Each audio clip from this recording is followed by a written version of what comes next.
Despite popular belief, Mary I never wanted to execute her cousin Jane Grey. When Edward VI died, he proclaimed his cousin Jane Grey as his successor, thereby surpassing both his sisters Mary and Elizabeth, in an effort to continue Protestantism within England. But Jane never wanted the throne. But of course a woman didn't have much say in anything in those days, and the men around her basically forced her to take the throne. Jane was quickly brought to the Tower of London in preparation for her coronation, but this never went ahead because Mary gained a lot of support from the people as the rightful claimant to the throne, and she overthrew Jane.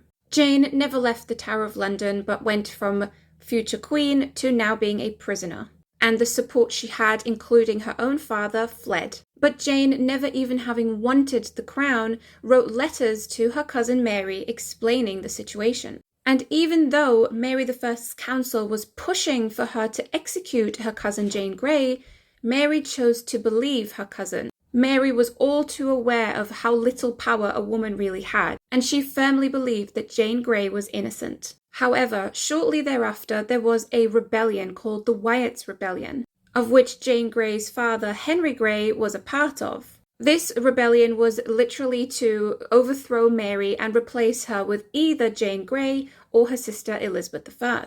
The rebellion was squashed, but Mary had her eyes opened to the fact that Jane Grey and her sister were both threats to not only her reign but also her life. But still, Mary did not want to execute either of them. Instead, Mary sent Catholic priests to Jane in the Tower in the hope of converting her to Catholicism, which would have meant that Jane would no longer be a threat as a Protestant claimant to the throne. But Jane, being a very staunch Protestant, did not want to convert to Catholicism. She would have rather died than to sully her soul. And sadly, Mary was left with no other option. And yet she still had hope that Jane would convert, and Mary even pushed her date of execution back from the 9th of February to the 12th of February in the hope that Jane would change her mind. Sadly, Jane chose not to convert, and Mary had no other option than to send her to the block, after having spared her for 7 months and tried to save her life.